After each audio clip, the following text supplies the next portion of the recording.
Et bonjour à tous et bienvenue pour ce nouvel épisode de Ground Frequency. Ça faisait un mois qu'on s'était pas vu et encore une fois je suis en compagnie d'Alexandre. Salut Alex. Salut Joris, comment tu vas ? Eh ben ça va très bien, merci. Heureux de vous retrouver. Et comme invité aujourd'hui, c'est presque un habitué. La prochaine fois on lui offre la carte de fidélité. Salut Romain. Salut les amis. Romain Hugo, donc dessinateur de talent, qui nous a proposé des œuvres comme Angel Wings, Tomcat et plus récemment Godspeed.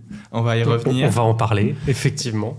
On va réattaquer dans le vif du sujet. Donc Godspeed, on a la première petite version, le premier comic book Godspeed que tu as sorti. C'est un format différent, on va en parler. Est-ce que tu peux nous briefer en quelques mots à quoi ressemble et qu'est-ce que Godspeed ? Alors, l'idée de base, c'est une BD tout à fait normale, grand format, que tout le monde connaît, format franco-belge, comme on dit, dos cartonné, etc.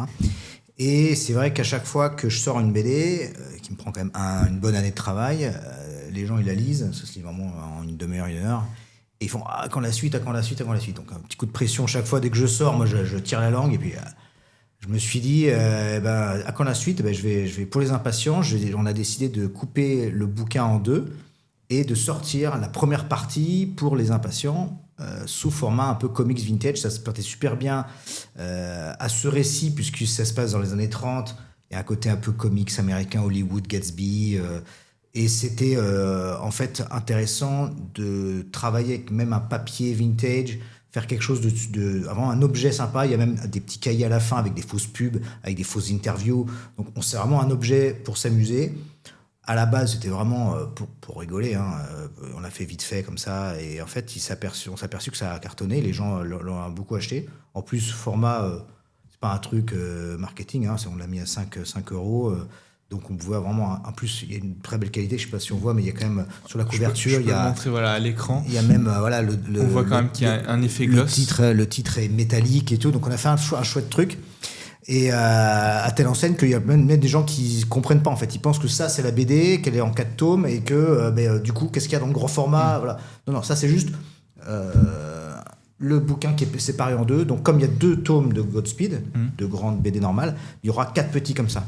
Ok, donc c'est ce qu'on voit à l'arrière. Voilà. Là, on nous dit qu'il y en aura 4. Là, on est déjà aux 2. Et en fait, on a même calibré le récit avec mon collègue éminent Éloi Rousseau, qui est mon scénariste sur cette série. C'est à telle enseigne que là, on a même calibré le bouquin, c'est-à-dire que dans le récit, ça fait vraiment 4 chapitres. Il y a même un gros cut entre le 3 et le 4, il y aura un gros cut de plusieurs années pour les personnages. Et ça va être un truc qui est vraiment... du coup, ce format-là nous a amené même à un peu modifier notre scénario pour que ça colle nickel et qu'on ait les 4 petits ou les 2 grands, ça soit tout aussi sympa. Et donc là, on parle retour dans les années 30. 32, ouais.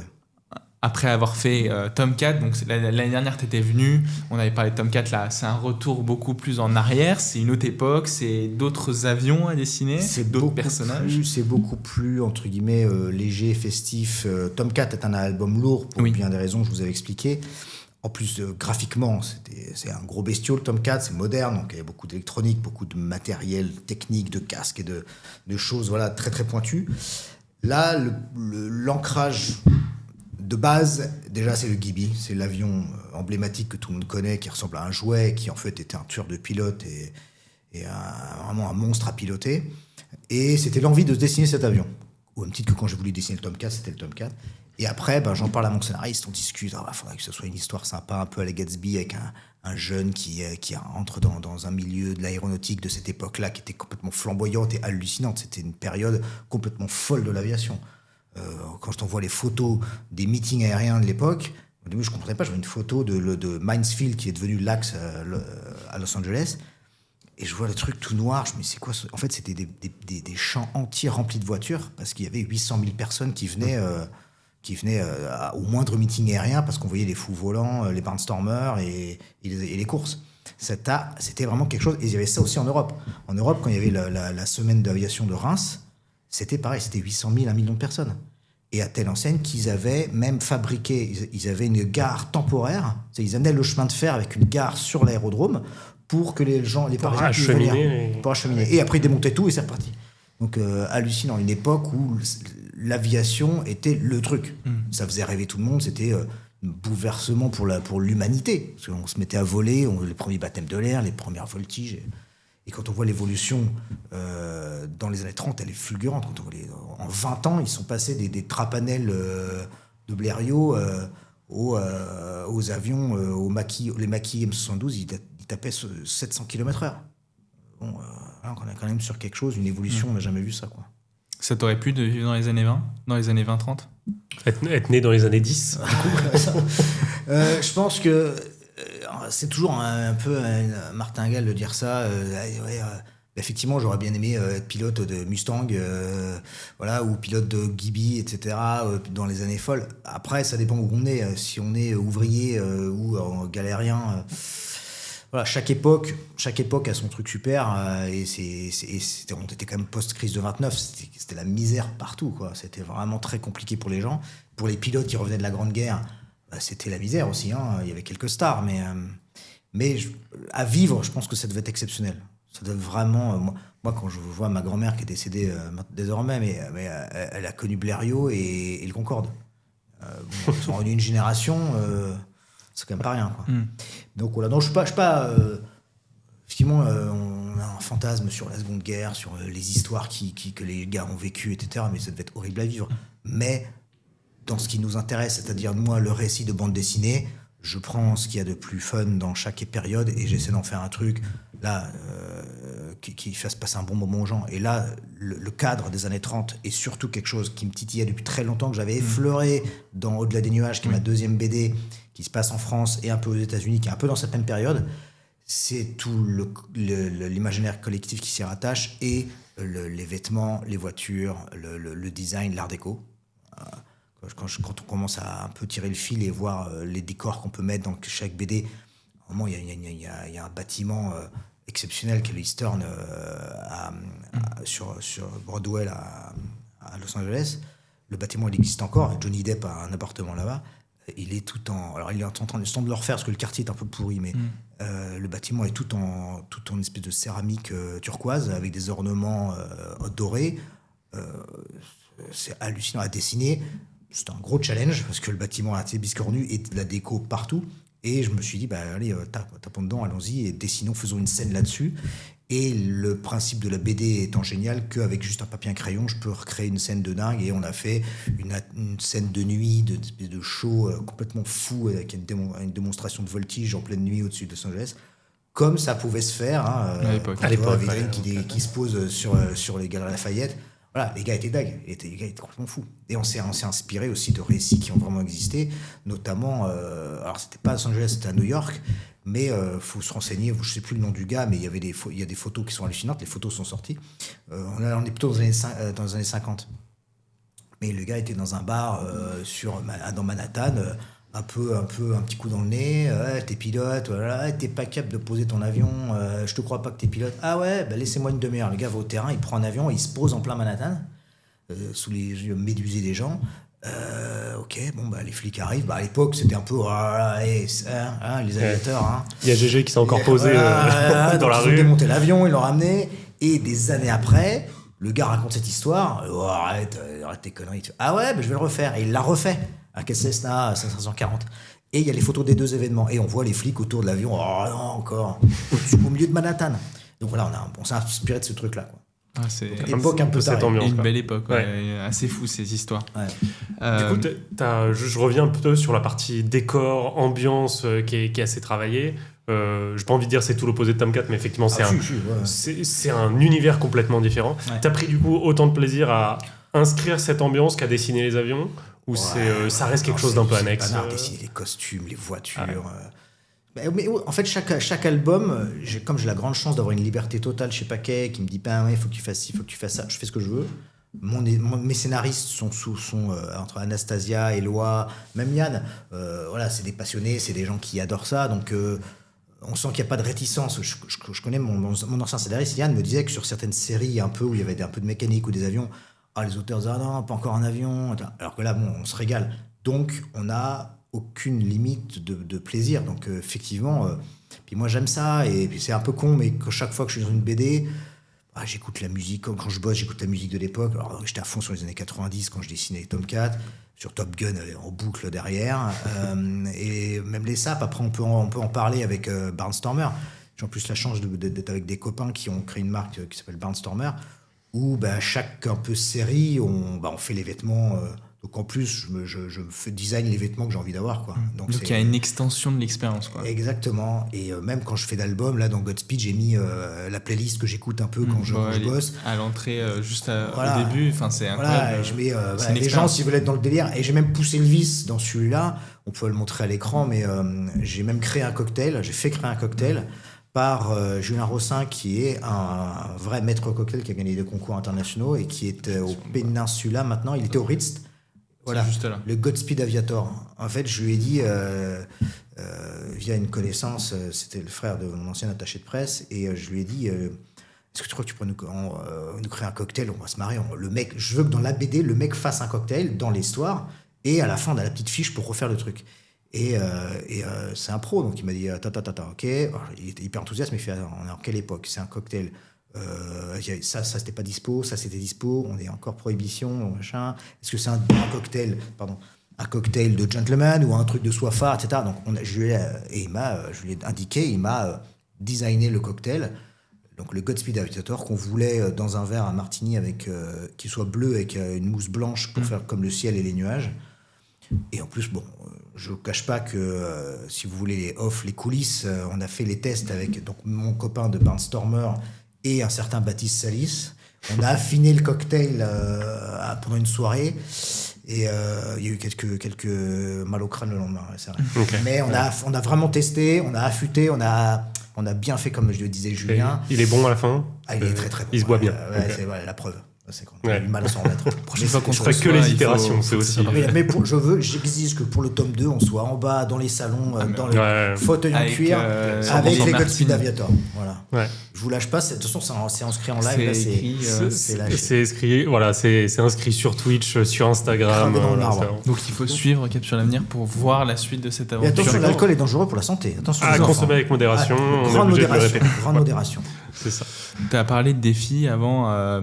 Les gros défis que tu as rencontrés en faisant Godspeed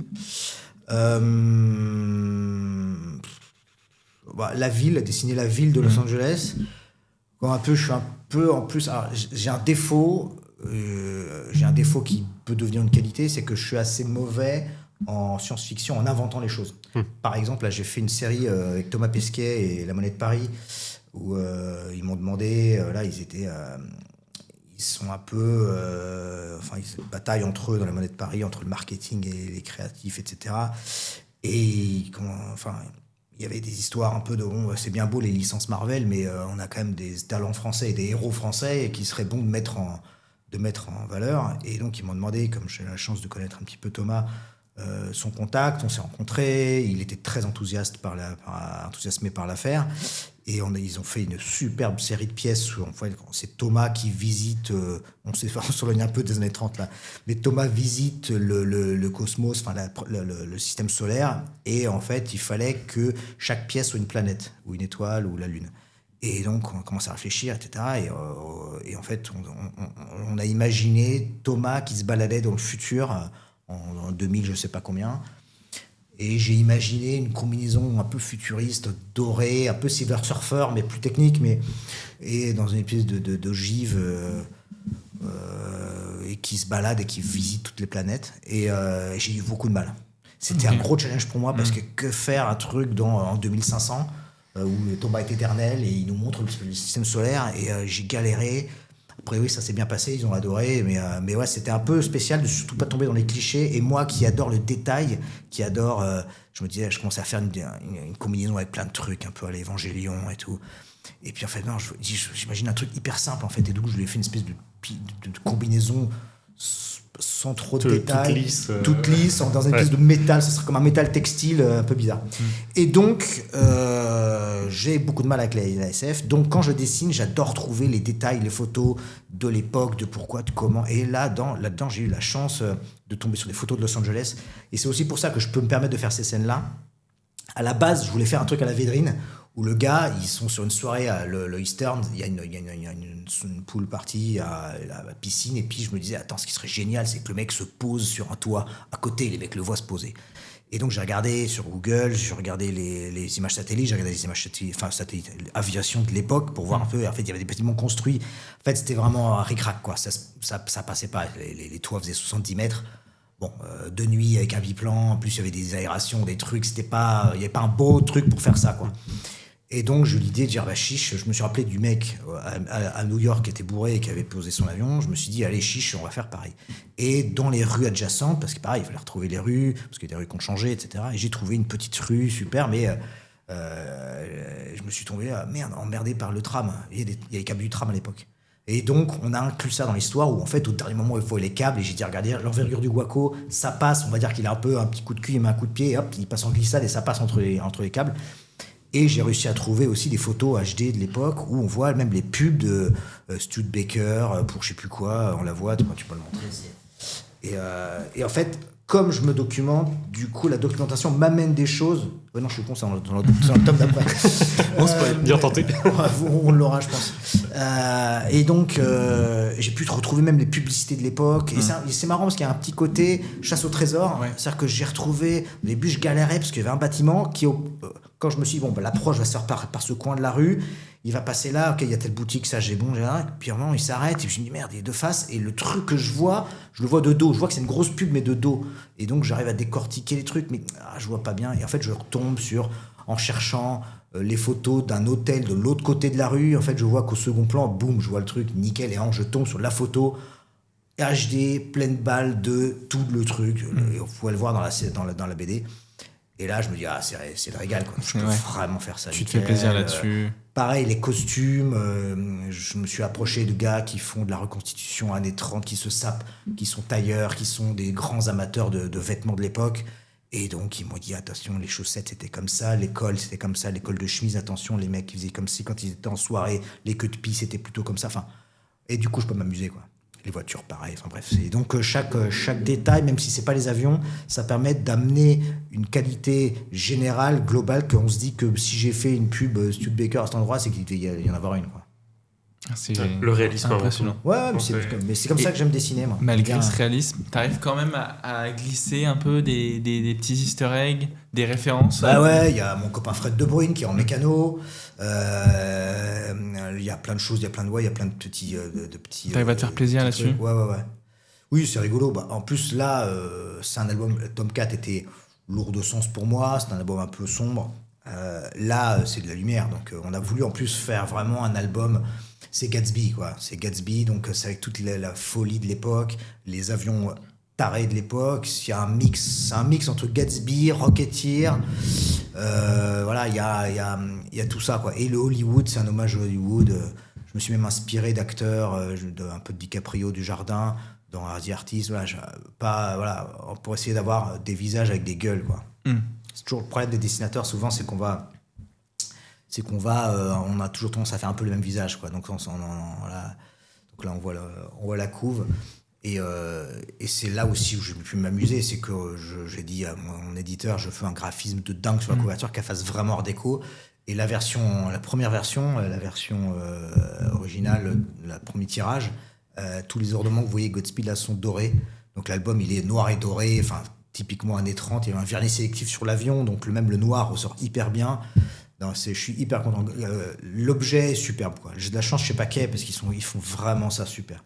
Et souvent des petits caprices à la con. On pourrait faire un petit comics. C'est en fait un truc qui est super, quoi. Les cartons, c'est chouette. Et ils me suivent sur mes délires, quoi. Et l'objectif, donc, c'est de faire 100% du Godspeed pendant 2 ans, c'est ça, pour réussir à tout sortir? Oui, on a un autre projet avec Éloi, là, qui est plutôt un boulot de commande pour une marque, pour une boîte suisse qui s'appelle Sparfell, que certains pilotes doivent connaître, de jet privé. Donc ça, c'est un boulot de commande pour raconter un peu l'histoire de la famille, et donc notamment de Philippe de Kefelec, qui est un illuminé génial, qui est un grand pilote d'hélicoptère de Notard à l'époque, etc., qui est un peu mi-barbouze, mi-homme d'affaires, mi-pilote de record. Donc voilà, ça nous a fait marrer, donc on l'a fait à côté. Il sera disponible, on aura quelques milliers d'exemplaires disponibles pour les gens que ça intéresse, Mais voilà, c'est plus un lot de commandes. À côté, j'ai beaucoup d'affiches de meetings. Là, il faudrait que je me calme, mais là, il y en a d'autres qui arrivent. Je vais faire des affiches aussi pour Chino, comme chaque année. Là, j'en ai un nouveau qui vient de sortir pour en Californie du Nord. Il y a ceux de la Shuttle Wars, on va les voir, je les avais passés aussi. La Shuttle Wars, qui est un superbe meeting anglais, où ils ont 7 meetings, donc ils me demandent 7 affiches. Ouais. Et bon, comme c'est très vintage, années 30, années 20, voilà, pareil, je me régale, quoi. Je fais des ornements un peu art déco, art nouveau. Puis tu restes dans le même univers. Voilà, c'est le même univers. Donc là, je suis à fond avec Barnstormer. On va sortir des trucs de dingue. On en reparlera peut-être après. Je vais pas vous dévoiler les trucs tout de suite, mais ouais, il y a des chouettes trucs. Non, et du coup, ça se passe donc années 30, États-Unis, Gatsby, tout ça, voilà. Format comics. Ouais. Est-ce que ça s'exporte un peu aux US ? Alors, on a commencé Tomcat aux US.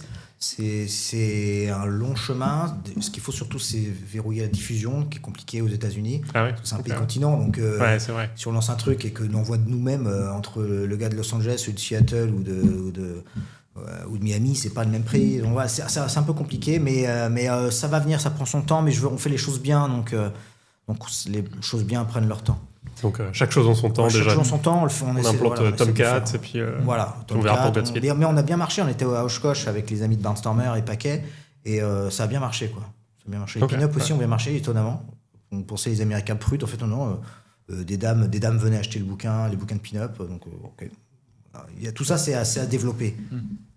Et Tomcat, donc l'Aéroclub de France, ici, tu connais. Tu es venu il n'y a pas très longtemps avec Tomcat. Je suis membre, je suis membre. Le remettre à quelqu'un. Pour le plus célèbre des pilotes de F-14. Ah ouais. Ça, c'était chouette. Alors, ça fait quoi de remettre Tomcat à Tom Cruise ? Ça fait quelque chose quand même. Hein. Bon, j'en menais pas large. Ce qui est chouette, c'est que c'était un format très sympa où là, on a même monté sur scène avec lui. Voilà, après on n'a pas pu discuter. Ce qui est impressionnant, c'est que je m'étais préparé à me dire ok, bon, les héros de ton enfance, Top Gun, même le Top Gun Maverick, je me suis dit prépare-toi à avoir pas une idole, parce que je suis pas fan idole, mais voilà, c'est un personnage qui me fascine, tout comme Miyazaki. Voilà, c'est des gens qui ont fait des choses extraordinaires pour l'aviation. Et je me suis dit, fais gaffe, prépare-toi à le voir de près, en vrai, donc sans maquillage. Est-ce qu'il n'est pas genre, oh, c'est Tom Cruise, mais qui a pris cher ? Et en fait, non. Il est énervant parce qu'il est nickel. Il est parfait. Et alors, oui, il est peut-être retouché, je ne sais pas, mais en tout cas, il a un regard hyper beau, qui te sonde l'âme en 2 secondes, poignée de main ferme, très sympathique. Après, il sait faire, hein, c'est Hollywood, c'est le showbiz. J'étais vraiment étonné par le fait qu'il ne soit pas venu là, vite fait, ok, un truc. Non, il était hyper motivé, il avait fait un super beau discours avec Catherine, et il a mis Catherine en valeur, et il est venu que pour ça. Il a attendu longtemps dans les coulisses, parce qu'il avait fait une grande vidéo de présentation, et il a été adorable avec il y a deux gamines qui sont montées sur scène, et à un moment, il y en a une c'était hyper mignon, parce qu'elle a fait allez, tant pis, je m'en fous, et elle s'est mise à lui faire un câlin, parce que là, c'était... Et lui, au lieu que les gardes du corps séparent, non, il a fait il a tapé dans le dos, genre hyper content. Et en fait, c'est en ça que l'aviation est quelque chose d'extraordinaire, c'est qu'elle réunit des hommes d'une même passion, et qui eût cru on aurait pu avoir Tom Cruise, quoi. Et en fait, pour la vraie petite histoire, Catherine m'en voudra pas de raconter. En fait, elle m'avait demandé, comme j'ai eu un contact une fois avec Hayao Miyazaki, elle m'avait demandé est-ce que je pouvais avoir le contact. Je dis non, il sort plus du Japon, maintenant c'est un monsieur qui a un certain âge et qui ne sort plus du Japon, donc c'est mort. Et j'ai dit, parce qu'ils ont eu Thomas Pesquet, voilà, il y a eu tout le monde, quoi, donc on cherchait un peu des noms. J'ai dit, Tom Cruise, ça serait génial, mais bonjour, allô la Paramount, on veut le portable de Tom Cruise, impossible. Mais bon, l'idée a germé en parlant. Et en fait, un beau jour, elle m'a dit c'est bon, on a trouvé la solution, c'est via le leader de la PAF. Et en fait, ça s'est fait, quoi. Et là, je me suis dit, c'est quand même fort. L'aviation, c'est quand même... Ça a des défauts, hein, mais l'aviation a en ça d'être resté un monde de passionnés où on se retrouve à serrer la main de Tom Cruise alors qu'on n'est personne, et qu'il est là, super sympa et cool, et qu'il est là pour toute une soirée pour nous. Voilà, j'étais vraiment impressionné. Et t'as appris comment que t'allais remettre une c'est Catherine qui m'a fait ce beau cadeau en me disant voilà, il y a beaucoup de demandes de gens qui veulent le voir pour je te présenter mon truc, je te présenter mon chat. Moi, elle m'a dit bon, comme voilà, par amitié, par voilà, on va dire que c'est un échange de bons procédés. J'ai toujours été un petit peu, j'étais assez généreux avec l'Aéroclub de France sur certains points, et il m'a remercié avec ça, et je l'en suis éternellement reconnaissant. Pareil, là, ça s'est fait de façon humaine, quoi. Il n'y a pas eu de pot de vin tout le temps. C'est la version anglaise, du coup, que tu lui as j'ai demandé un paquet, je dis là, vous me lâchez pas, vous me faites la version anglaise. Vous l'imprimez tout de suite, c'est pour toi. Elle était en cours de fabrication, et parce qu'il y a eu des relectures, etc. Ça a été compliqué. D'ailleurs, il y a un pilote de Rafale, un ex-pilote de Rafale Marine, qui était même l'expert pour la Paramount de la traduction française, qui m'a aidé sur le bouquin. Voilà, on a tout un peu rushé pour avoir le bouquin qui soit nickel, et on lui a donné en main propre. Ça se trouve, il a calé une porte. C'était ma question d'après. T'as pas eu de retour là-dessus. J'en attends pas, à la limite. J'ai fait le truc, il a touché ma BD. Après, on sait pas de quoi la vie est faite. Pourquoi pas. Mais je force pas la main, mais je laisse le destin. Déjà, ça s'arrêterait là, ça serait déjà génial. Donc, c'est déjà une belle histoire. C'est déjà super, la belle histoire est terminée. Peut-être qu'il y en aura d'autres. Ouais, exactement. Donc c'est la première version de Tomcat qui s'exporte aux US d'une certaine manière. Ouais. Derrière, tu as continué notamment à travers Oshkosh. Ouais. Donc Oshkosh, c'était une sacrée aventure. C'est la première fois que j'y allais. J'attendais d'avoir quelque chose à montrer. Il s'avère que Tomcat en anglais est sorti là. J'étais avec les collègues de Barnstormer qui, eux, s'implantent vraiment bien aux USA. Ils cartonnent vraiment fort avec leur marque Barnstormer, qui est extraordinaire, qui parle aussi de l'histoire de l'aviation américaine. Faut pas se mentir, ça leur plaît, quoi, parce que déjà, ils sont pas habitués, assez étrangement, ils sont pas habitués à la qualité, les Américains. Alors pour les avions, ils font des P-38 sublimes et des Mustang plus beaux que le neuf. Mais tout ce qui est vêtements et tout, ils savent pas trop faire. Alors peut-être que c'est l'héritage français de la haute couture qui fait qu'on a du goût, qu'on sait faire ça. Et donc ils hallucinent de voir la qualité, les thèmes, les broderies et qu'on s'approprie, nous Français, leur histoire, qui est aussi un peu notre histoire. Ils cartonnent. Donc on était avec eux et c'était super, quoi. On a vécu des choses extraordinaires. C'est Oshkosh, quoi. C'est 800 000 personnes. Pas de barrière, on traverse les taxiways, juste un gars avec une ficelle qui fait attention, et des bénévoles qui font attention. Il y a des Mustangs qui viennent de démarrer là. Je me rappelle vraiment, ils ont mis en route tous les avions du Pacifique. Il y avait L4, Corsair, Tiger 4, tous les Bearcat. Et j'étais adossé à la poutre du P-38 qui vaut $20 millions. C'est le dernier qui vient de sortir de chez Aircorp. Et personne qui surveille. J'étais accoudé à la poutre du P-38, je regardais les trucs. C'est quoi ce truc de dingue, quoi. Tout le monde est là. Et en fait, comme il y a une confiance dans le public, personne ne ferait un truc naze, quoi. Parce que c'est que des passionnés. C'est que des passionnés, ou même s'ils sont pas passionnés, ils comprennent qu'il se passe quelque chose. Et une espèce de liberté hallucinante. Pas de police, pas de... Bien sûr qu'il y a des barrières, mais à un moment, j'étais dans l'alignement où il y avait des Skyraider, et il y avait des F5, des T-38 là, qui se sont alignés. J'avais un run de 100 mètres à faire, j'ai fait un sprint à faire de 100 mètres et j'étais sur la piste, quoi. Et il n'y avait pas de barrière technique entre le tarmac et la piste. Et je me dis, c'est super, quoi. C'est chouette, c'est vraiment quelque chose de... Voilà, tout l'aviation, les musées, la passion des gens qui est, qu'on vient avec un petit Cessna 72, on est traité comme le mec qui vient avec un P-47, quoi. Donc c'est très chouette. Désolé, je fais affable, mais ça a été une expérience complètement dingue, une expérience folle que je recommande de faire. Juste pour vous dire, quand on arrivait au stand le matin, devant nous, il y avait 20 Mustangs. 20.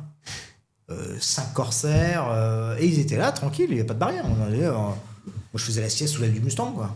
À un moment, on avait chaud, parce qu'il faisait très chaud là-bas.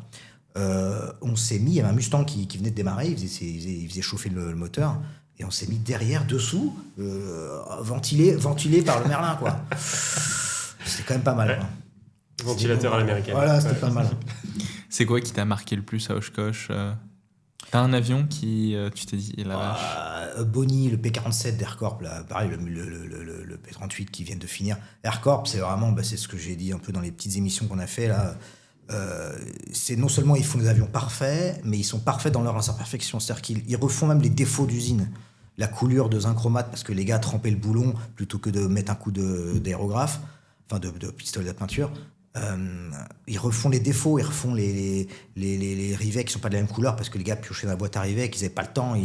Voilà, et ils retrouvent tous les détails. J'ai même parlé avec le patron de cette boîte-là qui restaure des avions qui gagne chaque année. Il gagne le grand champion qui est un peu le Miss France des avions de chaque Oshkosh. Là, il y a des classements d'aviation avec le plus beau est récompensé.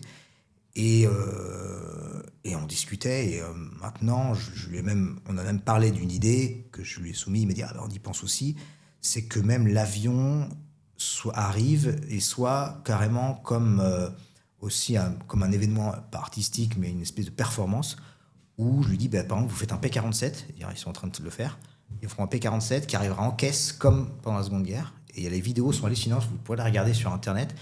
Il y a des vidéos d'explication de l'époque de la guerre où les P-47 arrivaient en caisse, en bois, et il y avait tout un tutoriel filmé où le gars il disait voilà, vous prenez des pieds de biche, vous ouvrez là, les deux côtés là, vous les posez là, vous prenez une scie, vous coupez le bastin qui est là, hop, vous le calez là sous le truc, et en fait la boîte en elle-même devient un atelier de fabrication de l'avion. Et il prenait 2 jours à monter l'avion avec aucun établi, aucun étau, et tout était prévu. La boîte en elle-même, dans la boîte. L'avion il arrivait, un fuselage, 2 ailes et tout les fils qui pendent, et le truc est brut de décoffrage sorti d'usine, il n'a pas tourné à part peut-être un rodage, mais et il montait l'avion comme ça, et je me dis vous venez à Oshkosh le lundi avec la caisse, vous posez la caisse au milieu et vous ouvrez la caisse et vous avez 7 jours pour monter l'avion, et le soir, le dimanche soir il repart en vol, et donc ça serait le step d'après quoi. Et après, que faire ? Il y aura toujours des idées. Mais c'est génial on est même dans l'archéologie de la façon de faire. Et je lui dis, est-ce que vous faites pas voler les avions avec tout... Parce qu'ils ont les radios d'époque, ils ont tout qui marche. La mitrailleuse marche et tout. Ils apprennent même à la régler. Ils tirent à balles réelles sur des cibles pour les régler, pour retrouver le savoir-faire de tout. Et il me dit, oui, des fois, on fait des vols avec le mec est équipé comme c'est même pas du reenactment, quoi. C'est une capsule temporelle, quoi. C'est génial. Ah, c'est incroyable. C'est la passion poussée. Exactement. Quand on a les moyens, au maximum, mais on peut toujours aller plus loin. Mais quand la passion anime les gens, il se passe des trucs extraordinaires, quoi. Il y a 20 ans, même il y a 30 ans, à la Ferté-Alais, quand on y allait, les avions ils se dépeint un peu, au Ripollin, allez vite fait. Les décos c'était un peu vite fait. Là maintenant c'est sublime, quoi. Le travail qui est fait à La Ferté, à Oshkosh, à Plains of Fame, à Chino, c'est sublime, quoi. C'est sublime. Ouais. Et donc Oshkosh, une semaine, ça t'a fait combien de pas au total ? De pas ? Je sais pas, mais mon téléphone m'a fait une alarme. Attention, activité inhabituelle. Activité inhabituelle, parce qu'on marchait comme des porcs. Et en fait, mon téléphone a commencé à me faire des alarmes. Mais vous allez crever, faites quoi là ? Et effectivement, le truc, j'avais une courbe de dingue. On avait chaud. Par contre, il fait chaud. Il fait chaud. Et les perspectives pour toi, pour continuer aux US, c'est quoi ? C'est retourner à Oshkosh prochain... C'est un truc que je ferai tous les ans, je pense. Ok. Je suis en très bon terme avec Steve Hinton et la Plains of Fame qui était à Chino, qui maintenant va être à Santa Maria. C'est un meeting aérien. Ça fait des années que je fais leur affiche. Et ça fait 3 ans qu'ils sont à Santa Maria. Et en fait, Plains of Fame, qui est un grand musée très connu à Chino, en Californie, était en fait un musée qui a été monté dans les décennies précédentes, où il y avait un hangar, puis il y avait un autre hangar, puis un autre hangar. Donc c'est un peu foutraque, quoi. C'est magnifique, mais les avions sont éparpillés, et puis c'est pas vraiment un musée, c'est plus des hangars aménagés. Et là, les Hinton, on leur a demandé de créer un vrai musée de la page blanche. Et donc ça, c'est en train de se construire à Santa Maria. Ils là, ils ont fait les allées, ils ont planté les arbres, et là ils ont fait la dalle, et ils vont commencer à monter la première partie du musée. Et donc Santa Maria, qui est à côté de Santa Barbara, va devenir un gros musée, un gros musée et meeting. Donc là, c'est le début. Je suis pas allé cette année parce que le musée est en train de sortir de terre. Donc moi, j'irai quand il y aura l'inauguration. Ils ont refait l'hôtel aussi. L'hôtel est hallucinant. On est au Radisson là. Les baies vitrées donnent sur le parking. Donc on se réveille, tous les Mustangs alignés, c'est pas dégueu comme vue, quoi. C'est sympa. Ça fait rêver. C'est à faire. C'est bien. Si je cherche des destinations de vacances, il y a juste à t'inviter sur le plateau. Santa Maria, généralement, c'est fin octobre. Fin octobre. Et Oshkosh, c'est mi-juillet, ouais. Mi-juillet. Ouais. Barnstormer, tu as parlé de la collaboration. Donc là, Godspeed sort, vous faites des nouveaux produits ensemble. On a déjà commencé, on a fait des t-shirts, on a fait des pulls. Là, on va faire un super cardigan un peu tressé, 13 années 30. Et j'ai fait un petit caprice. J'ai dit à Maxime et Victoria, pour Godspeed, je veux un peignoir de Milord. Un truc en soie avec des petits guibis, machin, la petite poche pour les cigares, la poche pour la flasque de whisky, et c'est en cours. Voilà, donc je sais pas si on l'aura pour Noël, je pense pas. Je sais pas, je vais les voir là, ce week-end. On dîne ensemble, je verrai où on en est du projet. Ils ont du retard, mais parce ils bossent comme des dingues et ils font un truc sublime. Là, on le voit à l'écran. Donc on a repris mes dessins, voilà, et on a fait et on essaie de faire les choses vraiment un peu comme à l'époque avec les pulls en maille.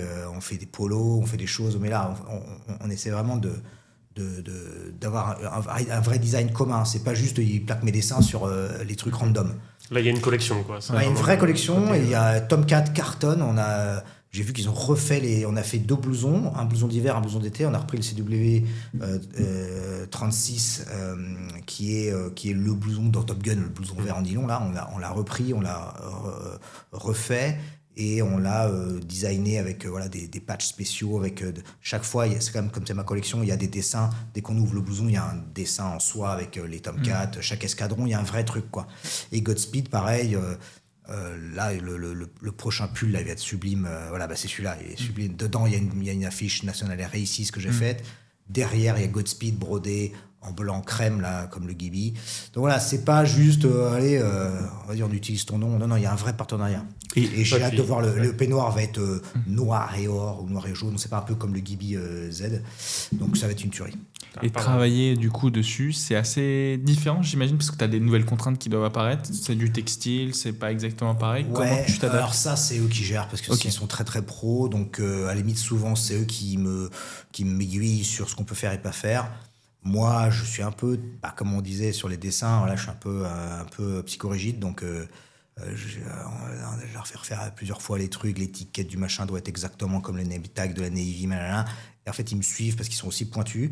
Et en fait, au final, c'est souvent, je leur propose les trucs que je veux avoir moi. Et donc, en fait, les blousons, je les adore, donc j'ai envie de les porter, quoi. Quel est le pourcentage de ta garde-robe qui est du Barnstormer? Là, c'est n'importe quoi. Alors, je vous cache pas que je fais aussi le calendrier pour Eastman Leather, qui est une très grande marque de blousons en cuir anglais. Et en fait, le deal, c'est que je vais pas demander droit d'auteur parce que je veux pas être là-dedans. Et donc, il me file un blouson par an. Donc là, j'ai un dressing explose, je sais plus quoi faire.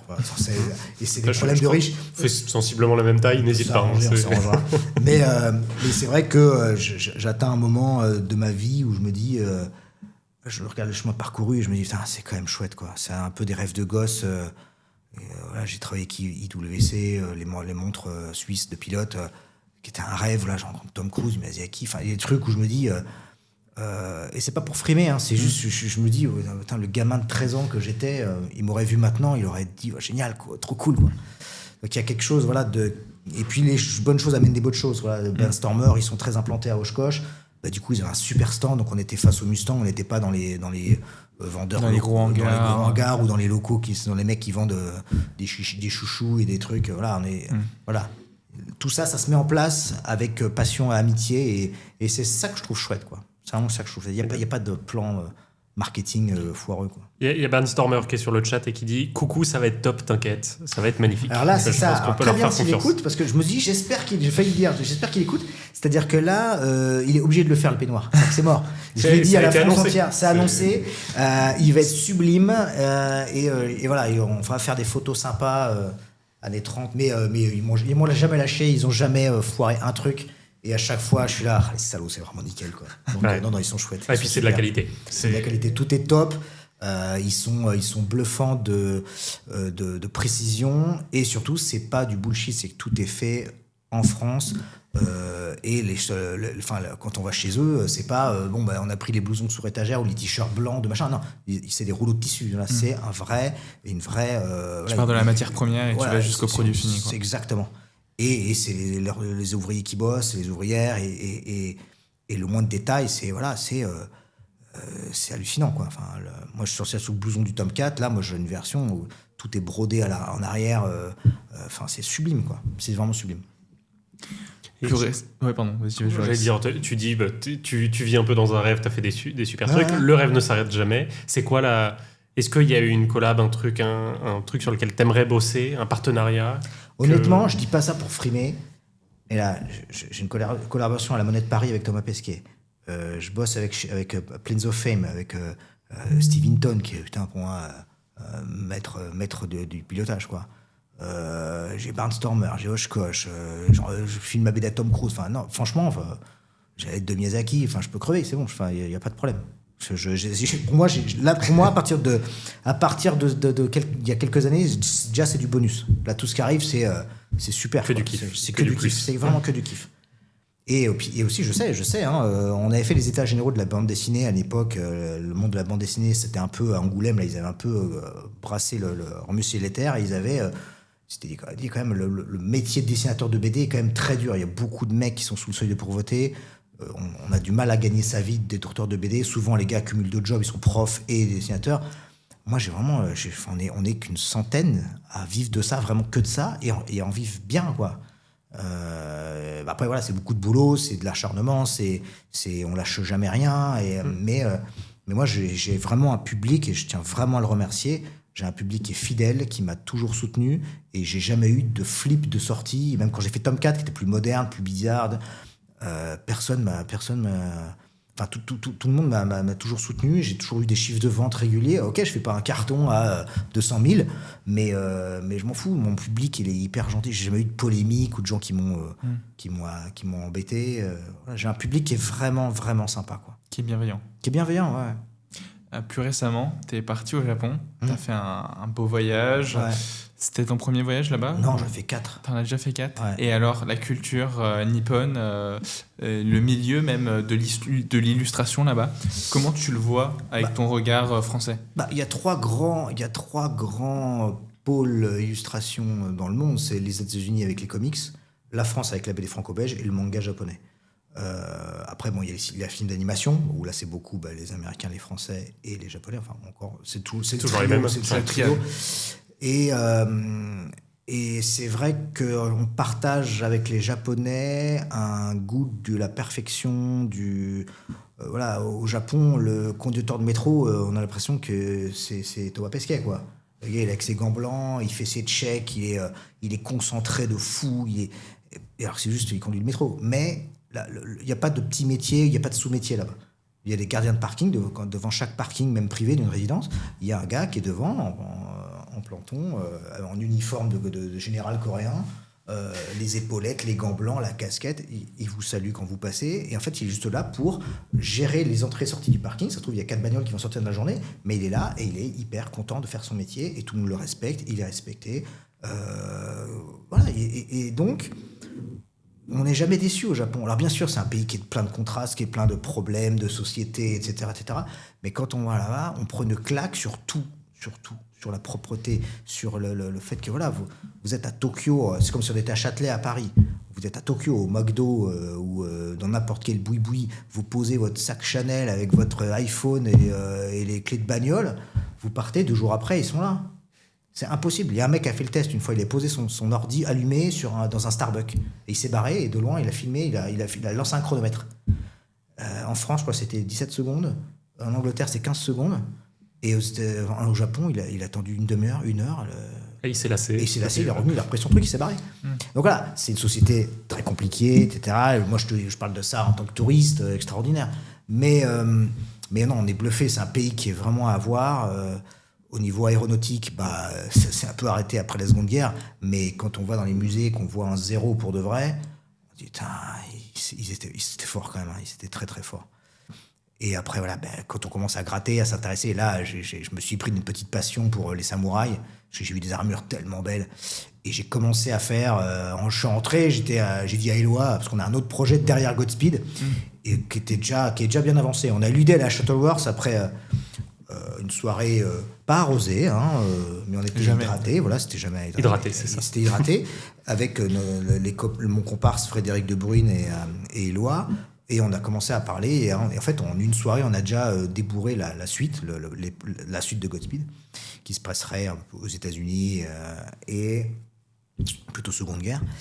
Et là, en revenant du Japon, je dis allez, ouais, faut qu'on fasse un truc japonais, quoi. Et donc, et lui qui est passionné du Japon également, il fait du tir à l'arc japonais. Chez lui, il avait une armure japonaise. Enfin, le gars est taré. Et on a commencé à se titiller là-dessus. Mais bon, l'autre projet, on l'adore aussi. Donc là, on est un peu stand-by. Mais comme j'étais un peu un impatient, j'ai fait 2-3 illustrations avec une espèce d'allégorie d'un samouraï qui regarde un zéro. Et j'ai essayé de faire même un nouveau style de dessin où j'ai crayonné en couleur. C'est ce que j'ai jamais fait de ma vie. C'est que j'ai essayé, je vous avais passé les photos, je sais pas si on va les voir. J'ai passé le crayonné avec du bleu, du rose, etc. Donc c'était un peu, c'était pas méchant, hein, mais j'étais un peu hors zone de confort.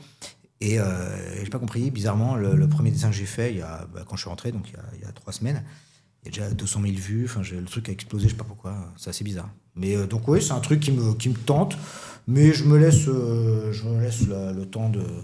Je me laisse ce temps pour venir voir la faire. Donc tu as déjà ton calendrier, entre guillemets, non, sur les là, prochaines si années. je fais tout ce que j'ai booké, envie, c'est simple, ça fait 2027, 2028, 2029, 2030, 2031. Voilà, je suis dans 2031, je suis blingué, donc vous pouvez précommander dès maintenant tous les projets de Romain jusqu'en 2031. C'est du mal à caler les trucs, quoi. Faire l'abonnement annuel.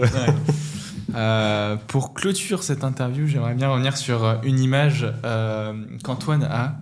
Une image qui s'appelle Mirage 2000. C'est un avion que j'apprécie pas mal. C'est une illustration que tu as faite il y a quelques années. Et j'aimerais te poser la question suivante. Quand est-ce qu'on pourra revoir du Mirage 2000 signé Romain Hugo? Pas pour l'instant, pas tout de suite. 2032, du coup, si tu as bien suivi. Tu prends note. Non, c'est un truc qui me ferait triper. J'adore cet avion. Pour la petite histoire, ce dessin-là, il est très très détaillé parce qu'à la base, ça devait être une boîte de maquettes pour une entreprise chinoise qui m'avait commandé la couverture de la boîte de maquettes. Donc, comme j'ai fait de la maquette, je sais qu'il y a un grand attrait par la boîte, par le box art. Notamment, moi, j'étais fan de Shigeo Koike, les boîtes Asegawa. Et donc, je les collectionnais, je les trouvais tellement belles. Donc, je me suis mis la pression. J'ai fait un truc très détaillé, style boîte de maquette. Et en fait, ils m'ont jamais rappelé. Donc, en fait, je sais pas du tout que le dessin leur a pas plu. C'est que je pense qu'ils se sont fait taper sur les doigts, peut-être par Dassault, je sais pas. Mais j'ai pas eu de son de cloche. Donc ce dessin est resté un peu en suspens, il a jamais été payé, il est resté comme ça. Donc je l'ai mis dans un bouquin sur les 40 ans de carrière. Et il vit sa petite vie. Voilà. Si je voulais, on pourrait le faire en poster, parce que je trouvais qu'il est chouette ce dessin. Et bon, il est marrant. Bien détaillé. Ouais, on glisse ça comme ça, c'est les 25 ans de la sortie du film Les Chevaliers du Ciel, voilà. Alors, ce qui est marrant, vous savez que pour la vraie petite histoire, je l'avais raconté déjà, j'étais censé faire le Tonga et les Verdures du film. Dargaud est venu me voir pour faire ça, et finalement, ils ont préféré prendre un autre dessinateur qui était plus connu, parce que moi, je n'avais jamais fait de BD, donc ils ont eu, à raison, préféré choisir quelqu'un dont c'était le métier. Et du coup, j'ai fait le dernier envol, qui était ma première BD, et en fait, il paraît que le BD a fait un peu un flop, et que moi, avec le dernier envol, j'ai gagné des prix, j'ai commencé ma carrière comme ça. Donc en fait, heureusement que je ne l'ai pas fait. Enfin, après, ça aurait peut-être fait une autre vie, on ne sait pas. Peut-être. Mais c'est chouette. Non, mais j'aime bien le Mirage 2000, c'est chouette. Mais bon, c'est vrai qu'il y a beaucoup, Team Rafale et tout. Mais il y a plein de choses. Il y a beaucoup de choses. Donc, il faudrait vraiment trouver une histoire intéressante. Et voilà, il y a tellement de choses à faire. Mais je ne suis pas sectaire anti-avion français ou pour contre. Non, j'adore ça. Je le trouve magnifique. J'aime bien le biplace comme ça. Je trouve qu'il est cool comme ça.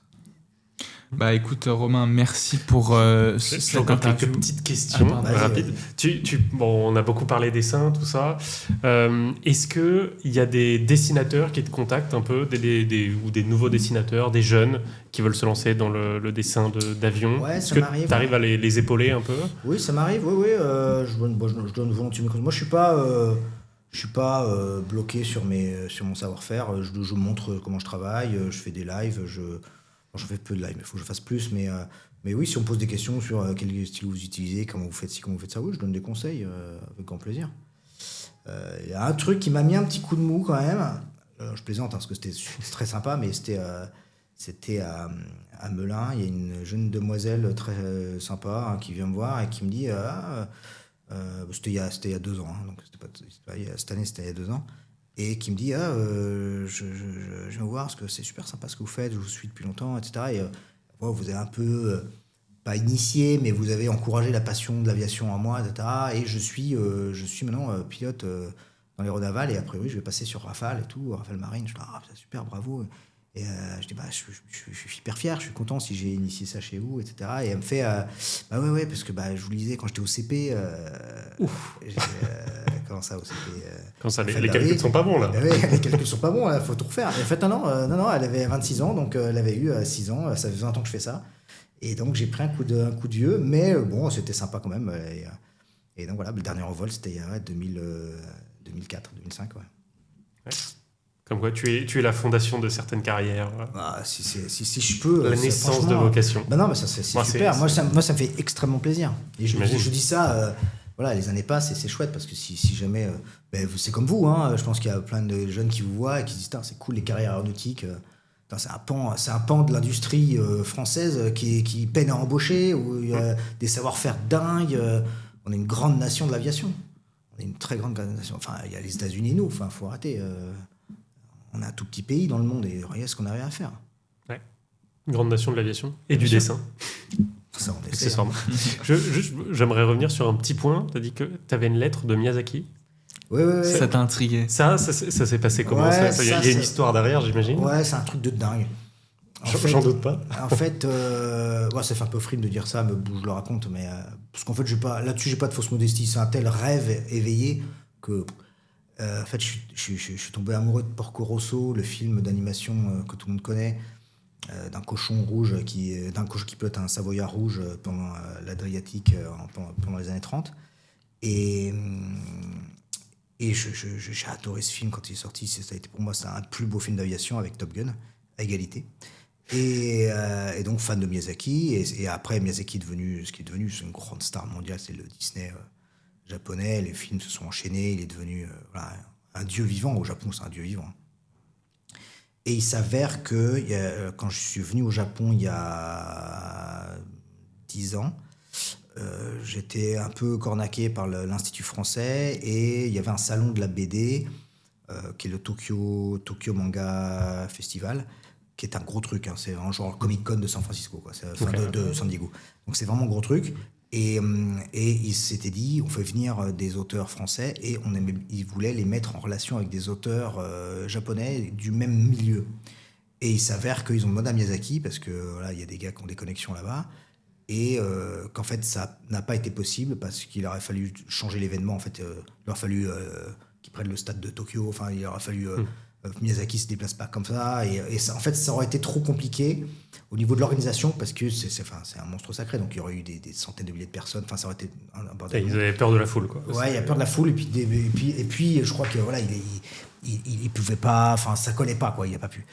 Alors, en échange, ils m'ont mis Leiji Matsumoto, qui est quand même le papa d'Albator, donc c'est super. Après, il y a eu plein d'histoires. Du coup, Matsumoto, on s'est vu après en France, je l'ai emmené en avion, enfin, c'était hyper drôle. Et donc Miyazaki, comme ça a été un peu avorté, il avait écrit une lettre qu'il a manuscrite, qu'il a envoyée via ce truc, là, via ce réseau. Et donc j'ai une lettre où il me parle, il aime bien ce que je fais, il a lu mes BD, et il continuera à les lire, etc. Donc je l'ai encadré, et je l'ai mise à côté de mon bureau, et quand je suis là, voilà, c'est bon, c'est un peu foireux, mais ça passe, je le regarde, je fais tu gommes et tu refais. Je lâche rien, parce que voilà, pour moi c'est un monstre du dessin. C'est quand on voit Porco Rosso, quand on voit la qualité aéronautique de Porco Rosso, alors que tout est fait à la main. À un moment, quand il y a Donald Curtis qui l'attaque quand il est au-dessus des nuages, j'étais à la Fnac, c'était en 2002, peut-être, je sais pas quand il est sorti, en cassette à l'époque. Et j'ai vu ce truc-là, il tournait en boucle. Il y avait une scène qui tournait en boucle et j'ai vu ça de loin. Je fais, putain, c'est des avions, ça, c'est quoi? J'ai arrivé. Et donc, il y a Donald Curtis qui l'attaque et il le voit et il met un coup de tatane. Enfin, il déclenche l'avion, il essaie de se barrer. Et le mouvement des commandes, j'étais bluffé. J'ai fait, mais c'est quoi ce truc? C'est exactement ça, quoi. Il y a une vue des pieds, il y a une vue juste des commandes. Et on voit qu'il botte et qui dégage l'avion. Et je me suis vu dans un piper, quoi. C'est la même chose, c'est exactement ça. Et je me suis dit, putain, il n'est pas pilote et il arrive à faire un truc aussi fort. Et tout est fait à la main. L'histoire est sublime, l'histoire est magnifique. C'est à la fois une histoire où il n'y a pas de bon, pas de méchant. C'est à la fois un truc pour les enfants et aussi ça montre la montée du fascisme. C'est un film pour les passionnés d'aviation. C'est un film d'amour, c'est un film sur l'acceptation de l'autre quand il est différent. Putain, pour moi, c'est le film parfait. Un chef-d'œuvre. C'est le chef-d'œuvre. C'est le chef-d'œuvre du film. Et je te rejoins, ma passion de l'aéronautique, elle vient de Porco Rosso. Tu connais le secret à la fin de Porco ? Non. Je le déflore. Dans l'histoire, si on résume très vite, désolé, on explose le compteur là. Non. À la fin, dans Porco Rosso, en gros, il y a Gina on comprend que c'est une amie, c'est une copine, mais bon, il y a une petite histoire entre eux, etc. Voilà. Et on comprend à un moment quand l'Américain la drague à mort, lui demande de l'épouser, elle fait mais sombre idiot, bien sûr que non, tu vois pas que mon cœur est pris. Et donc là, il y a Porco qui vient, qui passe, qui fait une démo en avion, qui s'en va, et fait tu vois, voilà, il s'est pas arrêté. Et l'autre fait t'es amoureux du cochon, etc. Mais tu comprends rien. Mais le jour où il vient dans mon jardin secret, là, dans mon petit jardin privé, je lui avouerai mon amour. Et à la fin de Porco, quand vous voyez, après, il redevient humain, on ne sait pas trop, mais tout le monde se barre. Et après, on voit des années après, Fio Piccolo, la gamine qui a refait son avion, qui a repris l'entreprise du père, et qui passe avec une espèce comme une sorte de fouga flotteur. Elle passe, elle dit et je repasse au-dessus, voir des anciennes connaissances et tout. Et si on regarde image par image, quand elle passe avec le décor de l'île, il y a le petit avion de Porco qui est garé sur le ponton du jardin. Donc en fait, ils sont ensemble. C'est incroyable. D'accord. Je savais pas. C'est le petit détail qui tue. Enfin, on ne sait pas ce qui se passe. En fait, si, on sait ce qui se passe, mais personne ne le voit. Okay. Ou alors vraiment les tarifs. Je vais le re-regarder image par image. Tu peux regarder. C'était passionnant. Ouais. Bah écoute, merci Romain. Ce que je propose maintenant, c'est d'inclure un petit moment un peu plus ludique. On va faire un petit jeu pour tester ta culture entre les BD et le milieu aéronautique. On va faire un nouveau jeu qui s'appelle Guess de comics. Okay. En fait, je vais vous présenter à tous les deux une image de BD, une planche sur laquelle apparaissent une planche extrait d'une BD aéronautique. Il va falloir deviner qui a dessiné cette planche et de quel album ou série sort. Je lis pas de BD en fait. Je suis assez nul en BD. J'en fais, mais je les lis pas. Donc je risque de me planter. Tu vas t'attirer les foudres de tes compères. Non, mais alors moi je vais être pire. Est-ce que toi t'as l'œil du dessinateur? Tu peux reconnaître quelques traits de. Après, je sais pas si vous nous sortir des trucs. Peut-être pas trop publié à 10 exemplaires. Voilà. On est fort. Non, mais on va en tout cas se préparer. Vous, dans le chat qui nous regardez, n'hésitez pas à répondre si vous l'avez. Et sur le plateau, donc ce seront Joris et Romain qui vont participer. Moi, j'anime tout ça. Un petit détail, dans le chat, on nous dit, pour info, Porco Rosso est rediffusé sur la 4 ce samedi. Voilà. À noter dans les agendas. C'est ça. On commence avec une première planche. JG Tanguy la Verdure. Ça commence fort parce que ça fait très Tanguy la Verdure. Il a Romain direct trouvé. C'est JG ça, non? C'est JG. C'est l'époque JG, je crois. Tu penses? Eh ben écoute. Faut les réponses les gars. Ouais, mais première réponse. C'est bien JG. Tanguy et la Verdure, le tome numéro 10, mission spéciale. Parfait. Ça commence fort. Ça va. Maintenant je peux me planter, c'est bon. C'est bon. Ça va le faire. Si tu commences aussi serein, c'est que normalement, il y en a 9 au total, je pense que... je vais peut-être me planter. On va voir. Ça va, Joris, toi, Tanguy la Verdure, j'avais, alors JG l'époque tome 10, non. Tu l'aurais pas eu. Mais ça va, c'est un peu recontextualisé. Ça va. On va pouvoir passer à la deuxième image. Ok. Ça c'est facile. Oui, on voit les personnages. C'est Tintin. Lequel? C'est lequel? Parce qu'il faut commencer à corser. Attends, c'est la Sabena? Non, c'est la Qantas. C'est peut-être... C'est pas... Attends, c'est lequel celui-là? Putain. C'est dur. Il y en a un paquet où il prend l'avion en plus. Donc, celui-là, Budget, je vois pas trop où c'est. Il y a un indice, il y a Tournesol. Donc est-ce que c'est l'affaire Tournesol? Vous partiriez là-dessus? Non, je partirais pas là-dessus, mais j'ai pu... Vas-y, chacun donne ton truc et on voit lequel gagne. Non, mais je vois... Non, mais je pense voir quel tome est impossible de me souvenir. Il y a quoi sur la couve? On va retrouver. Non, mais même la couve, je me souviens du moment, ils arrivent sur une île, non? L'île perdue? Non, pas l'île mystérieuse. Celui où notre milliardaire... Vol 714 pour Sydney. Voilà. Alors c'est ça. Dessinateur, du coup? Hergé. Bon, ça va. Oui, là, ça va, j'avais pas trop de doute. C'est une bonne réponse, du coup, c'est bien le vol 714 pour Sydney. Ok. Bravo. J'ai pour hésité, ça. Alors, je trouvais plus le titre, c'était terrible. Mais voilà, la couve, il est chouette. On va pouvoir passer au prochain. Je sais pas ça. Tu l'as pas? Non, Joris. Non. Ça te dit rien du tout? Non. Même pas... Tu te reconnais pas dans l'avion? Je me reconnais pas dans l'avion. C'est Bébel dans l'avion. Ah oui. Ok, bah non, mais je l'ai pas lu. Bon, C'est Romain. le nuage, tome 1. Ok. Tome 1 ou tome 2, c'est le... Ah. C'est le... Attends, ça date de 2016, Ah, 2007. C'est le... Je pense que c'est le 1. Tu Ah penses non, c'est le 2. C'est le 2? C'est Duel. C'est le 2. Eh ben, c'est bien la bonne réponse. Dessinateur. Voilà, putain. Mais Je vous présente. j'ai- Moi, j'ai dit le 1 au début. Oui, je savais que c'était ton dessin, mais T'aurais pas au-delà des su nuages, dire je pense pas les avoir lus. Ouais, c'est vieux, hein. T'étais pas né. 2007. Et pourtant, je les ai. Ouais. Mais tu vois, je les connais pas suffisamment. Ça doit être ça. On peut passer à la 4e image. Ah bam. Alors ça, Là, ça commence à devenir complexe. ça, je pense que c'est Ouais, du ça- plus récent. Ça, c'est du... Alors, c'est du Tanguy et la Verdure quand même, mais du moderne. Moi, je dirais Tanguy et la Verdure moderne, mais genre... Attends, c'est du Tornado, ça? Non, c'est un Jaguar. Alors, en haut, t'as un F4 Un F4 et un Jaguar. et un Jaguar. Ouais. Je pense que c'est les Tanguy et la Verdure classiques, là. C'est... comment il s'appelle? Il est en dessus, là. Ah, je ne me rappelle plus de son prénom. Je le suis sur Tanguy, la verdure classique. Ça colle parce que c'est pareil, c'est trop récent pour que ça ait été dans les bibliothèques de mon père. Ah, j'ai plus son nom. Il a fait un truc avec un Crusader. Ah, j'ai plus son nom. Tu m'as pas mis les réponses. Au moins, t'as quand même bien tu t'es fait aiguiller, tu t'es pas fait tromper. Moi, je me suis dit, si je mets du F4, peut-être que ça peut. Mais non. C'est bien donc, du Tanguy et la Verdure. C'est quoi son prénom? Et c'est Formidable. le 60 ans. Hein, D'accord. L'édition 60 ans sortie avec plein de petites Formosa. histoires. Et c'est Gilles D'accord. Formosa, Ok. exactement, J'ai le Formosa. qui a fait les illustrations. D'accord. Je propose de Pas mal. passer au prochain. Facile, Jean Barbeau, Lieutenant McFly. Aussi rapide que son ombre. Bim bim. Ah, là. C'est écrit en bas à gauche, dis donc McFly. Oui, ça peut Ah ouais. aider. Ça aide. Et vous savez que Jean Barbeau est le créateur de Il était une fois la vie. Tout à Totalement. fait. Ouais.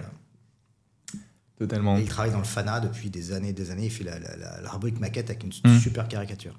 À chaque fois. D'ailleurs, les conseils de Papy Fred, c'est de commencer le FANA par Toujours, la bien sûr. caricature Toujours. de Tu commences par la Jean Barbeau. caricature. Sauf si c'est moi qui fais la couve, tu regardes la Ah couve. bah, avant, quand même. Attention. Attention, Bah, genre, Faut faire le attention. FANA de janvier, c'est sur le Gibi. Ok. c'est beau Chaque fois, ça. ils sont sympas, ils me font un petit dossier spécial. C'est beau. Ouais, sympa. On peut passer à la prochaine devinette. Ça, c'est Bug Danny et c'est Patrouille à l'aube. Ouais, Ah, Bug il y en a Danny, ouais. Ouais. Avec le dessinateur, c'est du coup, c'est Hubinon. Et oui, non. Je pense que c'est Patrouille à l'aube, mais je suis pas sûr. Et ben écoute, déjà, tu as eu les bonnes orientations. Donc, Bug Danny. Et puis, c'est le tome numéro 13, si je me trompe pas. Il y a du... Oui, Ah, là, tome on 13. n'est pas rentré. Ah, non, on n'est pas rentré. Et je crois que Avec Patrouille à l'aube, c'est le FF, deuxième. F9F. C'est deux tomes. Avec le cougar. Ouais, et le deuxième, c'est un H34 ou un truc comme ça. Ah, c'est Enfin, possible. un Sikorsky. Bref, voilà, ça remonte. Hein. Ah, c'est en même Ça, temps- c'était format souple et tout, c'était cool. Ouais. Hubinon. Tu les avais tous quand Ah, tu étais jeune. Bah, je suis biberonné à Bug Danny, moi. Donc, on peut passer au prochaine planche. Alors ça serait pas... Planche différente pour le moment. Romain a fait 100%. hein. Je veux C'est pas mettre ça, de ouais. pression, mais Non, non, je mais me suis planté sur les Non. trucs. Bah, sur les quel- tomes, mais t'as quand même la série et l'illustrateur. J'ai eu Tintin. Voilà. C'est pas mal. Est-ce que Non, ça t'as eu serait aussi pas Tanguy et Mission Verdure. Kimono, J'ai eu Tanguy ça et Verdure. Mission Kimono. de Mission Francis Kimono. Nicole. Non, Tu partirais là-dessus. je sais pas. Ouais, j'hésite. Le Mission Kimono. ouais, T'en as j'ai lu ou mais, jamais il y a des mais le super dessin ne étendards. parle pas des Ouais. masses. En plus, on voit pas de personnages là, avec que des contrôleurs. Ça aide pas. Ouais. Ça se corse, hein. C'est l'objectif. C'est petit à petit. Plus il y a de tentatives, plus il y a de manches, d'étapes, plus ça se corse. Ouais. Après, les mecs, c'est armé de l'air là. Donc, c'est pas marine ça. Je sais pas, les uniformes, j'arrive pas à voir. Ouais, bon, je viens de regarder le chat. Le chat l'a dit. Mission Kimono. Il devine le tome sur le Tiger Meat. Ah Ouais. Tu Bah vois, je ouais. suis pas fort. Ouais. Ouais, C'est bien ok. ça, c'est le tome 8 sur Tiger. Francis Nicole. Ouais, ça, hein. c'est bon, Ouais. ça. C'est Francis sympa. hein. Nicole. Des belles livrées comme ça. Francis Nicole, exactement. On peut passer Pas mal. au... Bien joué le Lorrain 880, d'ailleurs. Voilà, On a des lecteurs qui sont bons dans le chat. Il y en a des bons, ouais. Qui reconnaissent tout au premier coup d'œil. La nouvelle BD, nouvelle planche. Alors. Est-ce que vous devinez? Là, comme... Là, c'est velu, là. Là, c'est velu. Pourtant, la scène me parle. la scène te parle. Ouais. Ok. Un corsaire comme ça... Ouais. Ça se trouve, j'ai juste une très mauvaise mémoire de BD. C'est un peu plus complexe. Est-ce que tu as une idée? Est-ce que ça te parle? Ça devient peut-être un peu plus niche. Ouais, là, je vois pas trop, là. Vous donnez votre langue au chat tous les deux. Est-ce que le chat a une idée? Ouais, le chat a l'air de sécher aussi. Hein. Ah ouais? Ouais. Bon, je suis assez fier. Alors, si le chat ne trouve pas, c'est que la difficulté est là. Attends, est-ce que c'est pas... Qu'est-ce que ça peut être, ce truc? Non, même le Lorrain n'a pas d'idée. Ok. Un indice? T'avais prévu des indices? J'ai pas prévu d'indice, mais je peux vous en... Non, bah là, on fait chou blanc. Hein. Ouais, chou blanc. Allez, Faut à un moment admettre la défaite. Savoir s'incliner. C'était Dents d'ours. Dents d'ours. d'Alain Herrier, ouais, exactement. Le premier tome, effectivement, on voit pas mal de corsaires. Henriet, ok. Et il me semble que c'est la dernière. Non, pardon, Il en excusez-moi, reste il en reste une. La dernière, pardon. Qui est bien complexe. Ça, c'est là. Eric Loot. Attends, ouais, c'est peut-être Eric Loot. C'est... Ça, c'est pas facile. Et là, j'en suis très fier de celui-là. Attends. Ça ressemble à du Eric Loot. Ah non, attends, ça peut être aussi... Ça hésite beaucoup. Apparemment. Moi, Aucune idée. Juste des beaux avions. juste des beaux avions, des belles images. Mais ouais. Pourtant, Je viens de voir le c'est chat. pas un Le Team titre de la Rafale, série, c'est pas un c'est- Team Rafale, un truc comme ça? Ouais.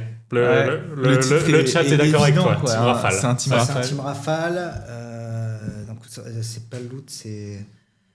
Ça peut être Loot. Ça peut être avec Loot. Eh ben, c'est bien un Team Rafale. Et... C'est le premier tome Team Ah, Rafale. c'est le tome pareil. un, ok. Il les a pas Donc tous l'autre. faits, mais Ouais, c'est pour il a ça, fait ouais. le premier. Effectivement. C'est logique du Mirage 2000 de Alpha Jet, mais pour un Team Rafale. Ouais, c'était le essayez de piège. savoir, hein, C'était- vous avez vu C'était le piège, effectivement, ouais. Bah écoutez, Bien bien joué, joué à bien tous joué. les deux, bien joué au chat d'avoir trouvé la plupart. Est-ce qu'il y a des questions ouais. dans le chat? Ou est-ce que les gens s'en foutent? Est-ce qu'ils ont des questions? Pas de questions. Non, ça a participé au jeu. Ok, Ça a cool. essayé de deviner les BD, mais bon, il y en a un qui était en retard et qui veut savoir de quoi parle ta BD. J'ai envie de lui dire, va voir la rediff sur YouTube. Un peu de retard, ouais. Un petit peu de retard. Ouais. Avant de clôturer cette émission, je te propose donc de passer sur le Fast and Curious. Yes. Donc le concept, je le rappelle, c'est qu'on va te proposer des dilemmes. On te propose deux choix et il va falloir trancher. Et j'argumente ou pas? Ah, tu peux argumenter. Je peux si je veux. Argumentation brève, mais. S'il y a des pièges, je réponds Enfin, pas. bon. Et j'ai un joker, j'ai le droit à un joker ou pas? Est-ce qu'on accepte les jokers? C'est une bonne question. Ah non, on l'a fait hardcore, il n'y a pas de joker. non, pas de joker, Pas de le joker chat, hardcore. ne- Allez, c'est parti. Bon, tu te sens prêt? Go. Ok. Version souple ou version rigide? Pour Rigide. Rigide. Rigide. Rigide. On parle bien de BD. Ouais. Oshkosh ou le temps des hélices? Pas de joker. La Ferté. Le son des hélices. GB ou F14? Oh non, là, ça c'est vache. F14. Tom Cruise ou Thomas Pesquet? Oh le salaud. Ouais, Tom Cruise, allez. Victory 207 ou Lion 103?